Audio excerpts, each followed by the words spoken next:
नमस्कार मंडळी. एमईए केवळ एक असोसिएशन नाहीये, तर एक असा मंच आहे जो प्रत्येक मराठा व्यावसायिकाला जागतिक ओळख मिळवून देतो.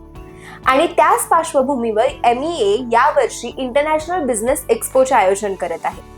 आणि या एक्स्पोचा अभिमानास्पद भाग म्हणजे आज आपल्यासोबत उपस्थित आहेत माधुरी सोलारचे सीईओ माननीय श्री संजय देशमुख सर. नमस्कार सर. नमस्कार. स्वागत आहे तुमचं. खरं तर माधुरी सोलार गेल्या कित्येक वर्षांपासून पुण्यामध्ये काम करत आहे, तर कशी सुरुवात झाली तुमच्या या बिझनेसची आम्हाला ऐकायला आवडेल. माधुरी सोलारला यावर्षी 25 वर्ष कंप्लीट होतात. सिन्स 2000 आम्ही या फील्डमध्ये काम करतोय. हा प्रवास गेली 25 वर्ष याच बिझनेसमध्ये मी काम करतोय. बरेच लोक आपला बिझनेस चेंज करतात, पण आमचा सोलरमधला हा बिझनेस बेसिकली मी ग्रामीण भागातून असल्यामुळे आणि फॅमिली शेतकरी असल्यामुळे त्यावेळेची खरी गरज ही इलेक्ट्रिसिटीची होती. की पूर्वी लोड शेडिंग, आत्ताच्या यूथला कदाचित लोड शेडिंग किंवा हा प्रकार माहीत नसेल, तर तेव्हा लोड शेडिंग प्रचंड असायचं आणि इलेक्ट्रिसिटी नसल्यामुळे त्या ग्रामीण भागात फक्त केरोसिन लॅम्प किंवा मेणबत्तीचा वापर केला जात असायचा.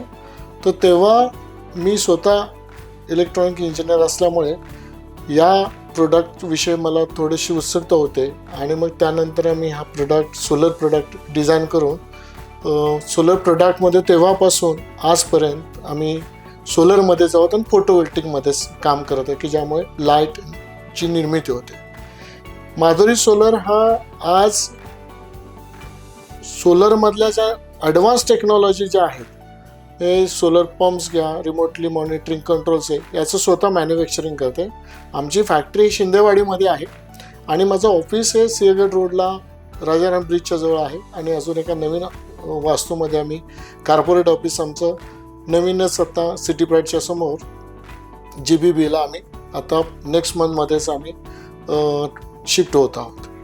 सर, गेल्या 25 वर्षांपासून तुम्ही हा बिझनेस करताय, तर असा कुठला टर्निंग पॉइंट आला होता की जिथे एक चांगला बदल झाला असं तुम्हाला वाटतं? खरं तर जेव्हा मी बिझनेस सुरू केला तेव्हा मी सोलरमध्ये नव्हतो, परंतु त्यावेळची रिक्वायरमेंट इतकी प्रचंड होती. आणि आजसुद्धा आपण पाहतो की फ्युचरमध्ये काय रिक्वायरमेंट आहे याच्यावरती तुम्हाला नेहमीच नजर ठेवावी लागते. आजही मला बरेचदा हा प्रश्न विचारला जातो की टर्निंग पॉईंट म्हणण्यापेक्षा की तेव्हा गरज काय आहे फ्युचरमधली ही ओळखली गेली ते आम्ही. आणि त्यामुळे आम्ही त्याच्यामध्ये पूर्वी सोलर म्हणजे फक्त लँटर्न, स्ट्रीट लाईट आणि होम लाईट एवढेच प्रोडक्ट होते. परंतु आज टेक्नॉलॉजीमध्ये प्रचंड डेव्हलपमेंट झाल्यामध्ये मेगावॉटमध्ये प्रोजेक्ट सुरू झालेले आहेत. इलेक्ट्रिसिटी जनरेशनचं मेजर काम आता ऑल ओव्हर इंडियामध्ये, वर्ल्डमध्ये सुरू आहे. आणि त्यामुळे आपल्याला रिन्युएबल एनर्जीचा वापर केला जातो. तर तेव्हा आम्ही जे काय फ्युचरमधले जे रिक्वायरमेंट होत्या त्याच जाणल्यामुळे आम्हाला याच्यामध्ये काम करताना प्रचंड मदत झाली. किंवा पूर्वी हे खूप कॉस्टली होते, पण आज त्याची कॉस्ट खूप कमी झाली. सर, आता बघितलं तर सोलारची गरज लोकांना कळलेली आहे, तर या संदर्भात अजून सुद्धा काही कंपन्या आहेत ज्या सोलारची निर्मिती करतात, लोकांना देत आहेत, तर त्यांच्यात आणि आपल्यात काय वेगळेपण आहे? आपण असं काय वेगळेपण जपतो? निश्चितच वेगळेपण आहे आमच्याकडे. जसे मी म्हटलं की आम्ही स्वतः जे प्रोडक्ट बनवतो, म्हणजे पंप जर असेल तर पंपामध्ये जे काही कंट्रोल्स आम्ही स्वतः बनवतो. तर त्या कंट्रोलर बनवत असताना की मी स्वतः ग्रामीण भागातला शेतकऱ्याचा मुलगा असल्यामुळे मी स्वतःही शेती आजही आम्ही शेतीमध्ये करत असतो, ते मला एक्झॅक्ट रिक्वायरमेंट माहिती. त्यामुळे आता आम्ही माझ्या कंट्रोलरमध्ये आम्ही मोबाईल चार्जिंग ॲडिशनल फॅसिलिटी दिलेलं आहे. त्याच्यामध्ये कॅमेरेज आम्ही दिलेले की ज्यामुळे ॲज अ सिक्युरिटी म्हणून आता सिक्युरिटी कॅमेरा दोन्ही यूज केलं जातं.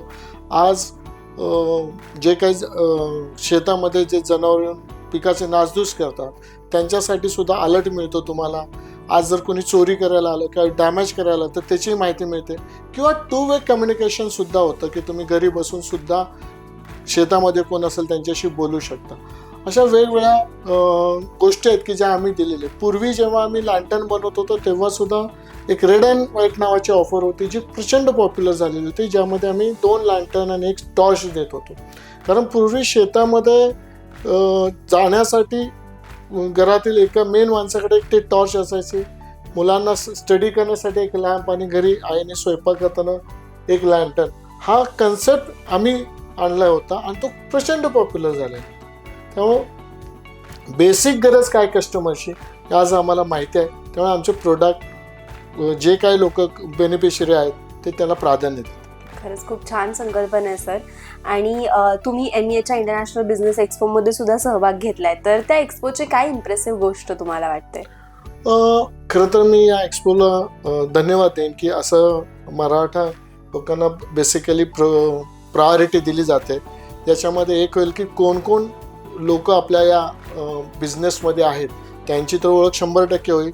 आणि दुसरं असं आहे की कुठेतरी एक मोठं प्रमोशन मिळालं पाहिजे की याच्यामध्ये काम करणारे खूप लोक आहेत की जे आपण एकमेकांना मदत करू शकतो. फक्त ते एकत्र आणण्यासाठी हे जे MEA जे आहे त्यांचं खूप मोठं योगदान लाभणार आहे आपल्याला. सर, तुम्ही MEAच्या इंटरनॅशनल बिझनेस एक्सपोमध्ये सहभाग घेतलाय, तर त्या एक्सपोची कोणती अशी इम्प्रेसिव्ह गोष्ट तुम्हाला वाटते?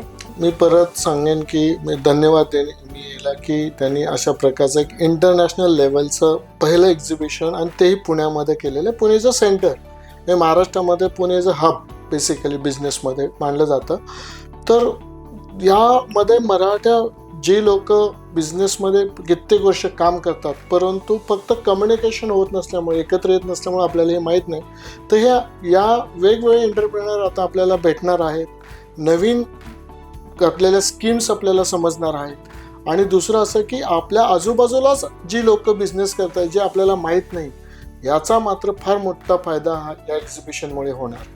तर मी परत एकदा त्यांना धन्यवाद देतो की त्यांनी अशा प्रकारचं स्पेशल एक्झिबिशन मराठा लोकांसाठी बसवलं. Okay sir. आणि तुम्ही काय काय प्रेझेंट करणार आहात या एक्सपोमध्ये?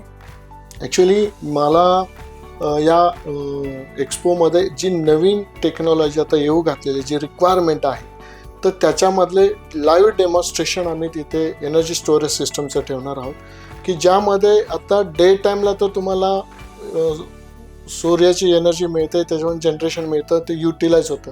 पण नाईट टाईमसाठी तुम्हाला काय त्याला अल्टरनेटिव्ह नाही.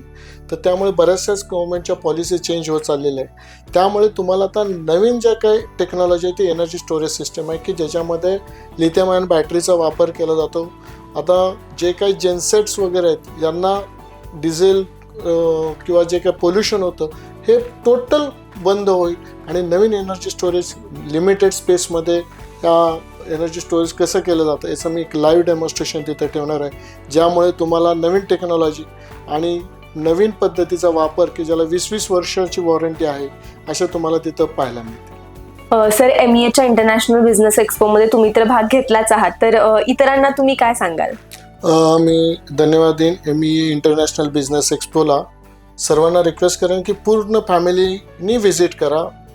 ज्यामुळे तुम्हाला न्यू जनरेशन आणि इतर लोकांना सुद्धा नवीन येणाऱ्या टेक्नॉलॉजी तसेच मराठामधलं कितीतरी नवीन एंटरप्रिनर विषयीची माहिती मिळेल.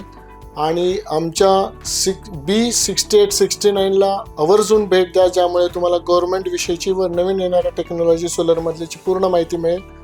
धन्यवाद.